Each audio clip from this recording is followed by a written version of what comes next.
You're at a coffee shop and someone cuts in line. Most people would feel awkward about it, maybe mumble an apology. But this person? They act like they own the place. They don't just cut in line, they do it with such confidence that you almost question if you were wrong about how lines work. When the barista politely mentions they were next, they don't apologize. Instead, they launch into a story about how busy and important they are, how they're running late for a meeting that will change everything. Within 30 seconds, they've managed to make their line cutting seem like a favor to humanity. That's your first glimpse into the mind of a narcissist. And if you think that's just someone having a bad day, you're about to discover why that kind of thinking keeps you trapped in toxic relationships, manipulative friendships, and soul-crushing work environments for years longer than necessary. The ability to spot narcissistic behavior isn't just a nice-to-have social skill, it's a survival mechanism. Because narcissists don't just exist in psychology textbooks. They're your coworker who takes credit for your ideas, your friend who somehow makes every conversation about themselves, your family member who can never be wrong about anything. They're the romantic partner who love bombs you with attention one week and makes you feel invisible the next. Here's what most people don't understand about narcissists. They're not just self-absorbed people who post too many selfies. That's a dangerous misconception that keeps you vulnerable. Real narcissists are psychological predators who have spent their entire lives perfecting the art of manipulation. They can read people like books, exploit emotional vulnerabilities, and make you question your own reality. They're master manipulators who can charm their way into your life and systematically destroy your self-esteem without you even realizing it's happening.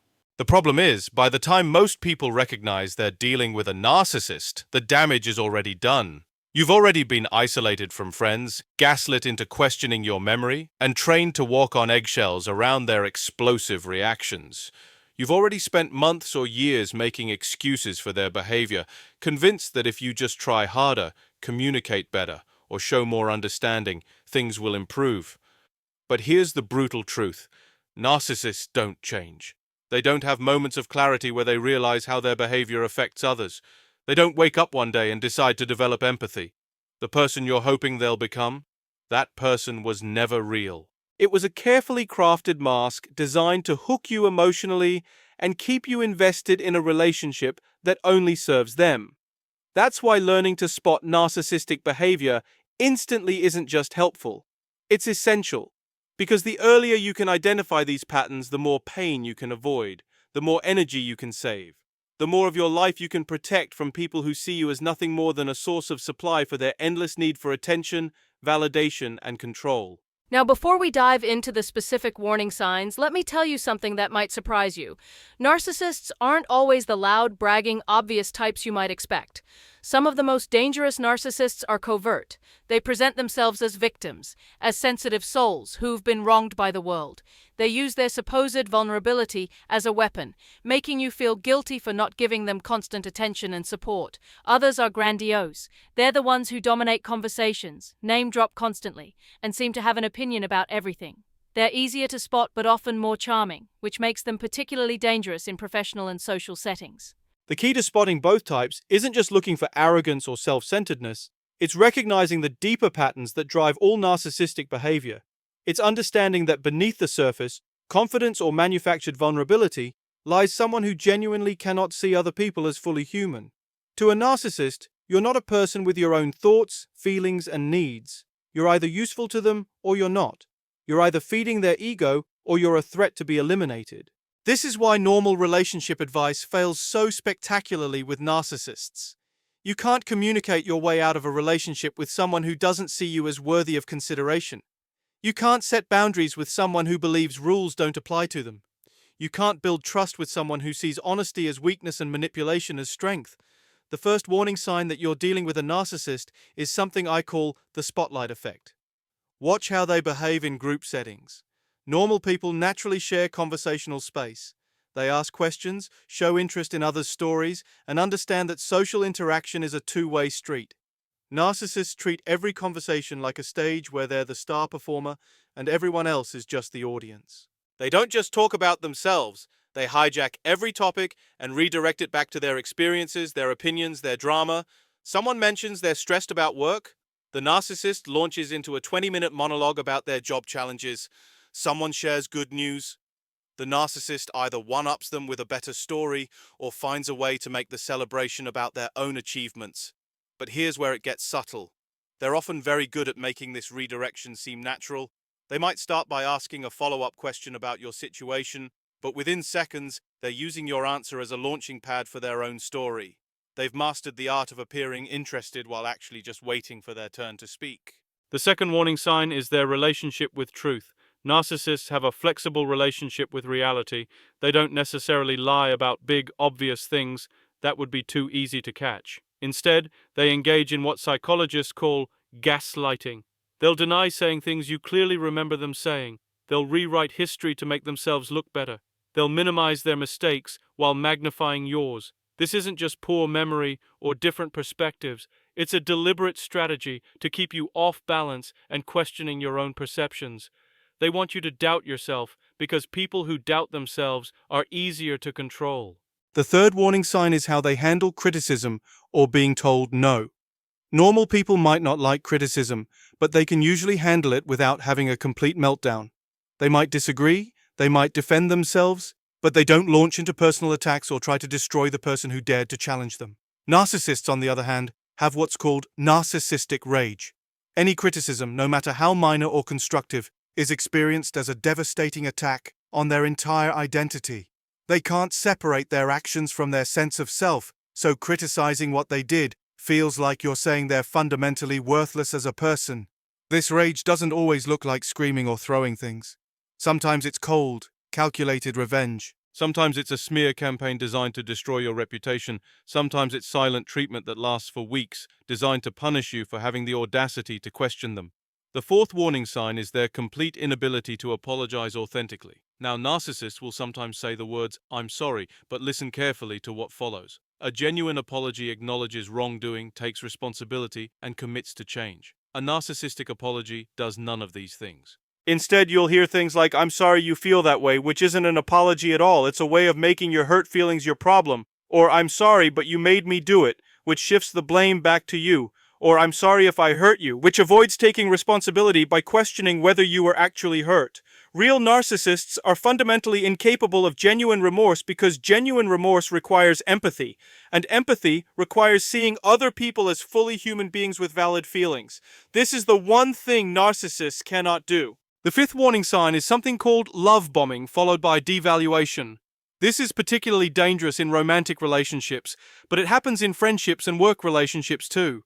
Love bombing is when someone showers you with excessive attention, praise, and affection early in the relationship. They might tell you you're soulmates after knowing you for a week. They might shower you with gifts, constant texts, and declarations of how amazing you are. This feels incredible at first, but it's not genuine love.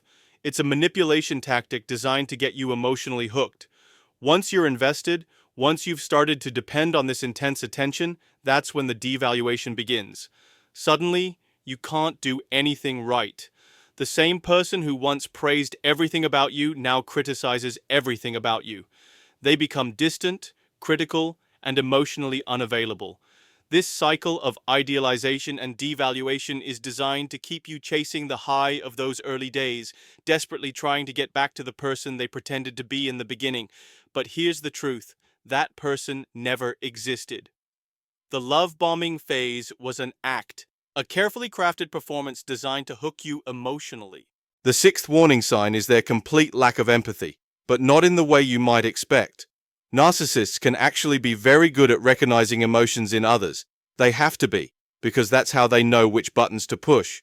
They can read your facial expressions, notice when you're upset, and identify exactly what you need to hear.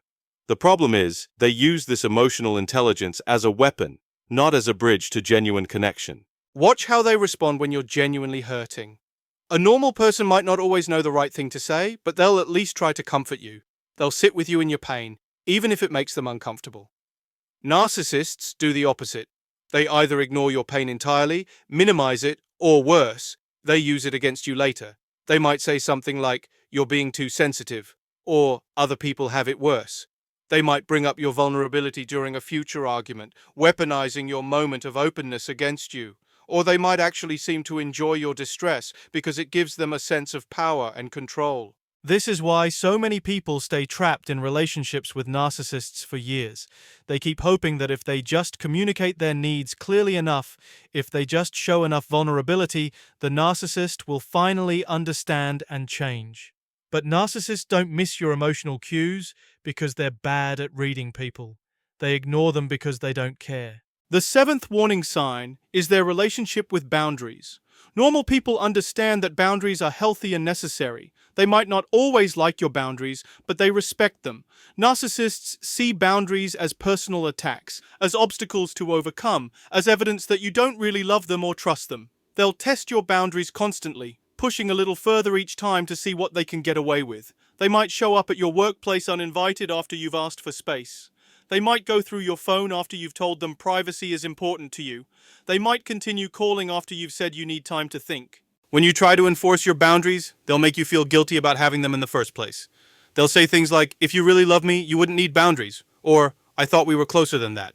They'll frame your need for personal space as a rejection of them personally. This is particularly insidious because it makes you question whether your boundaries are reasonable.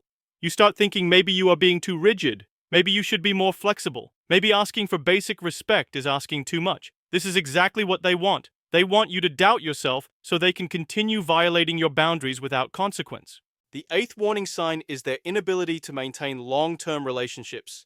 Now, this doesn't mean they can't stay in relationships for years. Some narcissists are very good at keeping people around.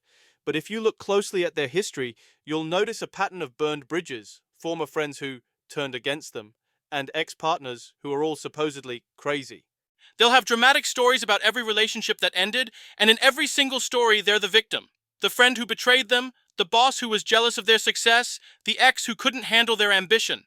They never take responsibility for their role in these relationship failures. This is a massive red flag because it shows you exactly what will happen when your relationship with them inevitably sours. You'll become the next crazy ex, the next jealous friend, the next person who couldn't handle their greatness. They'll rewrite the history of your relationship to make themselves look like the victim and you look like the villain.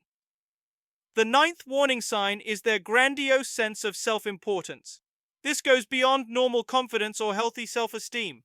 Narcissists genuinely believe they're special, unique, and deserving of special treatment. They think rules don't apply to them, that their time is more valuable than everyone else's, and that their problems are more important than anyone else's. They might cut in line because they're in a hurry, as if everyone else has unlimited time. They might interrupt meetings because their ideas are obviously more important than whatever was being discussed. They might expect you to drop everything when they need something, but be completely unavailable when you need support.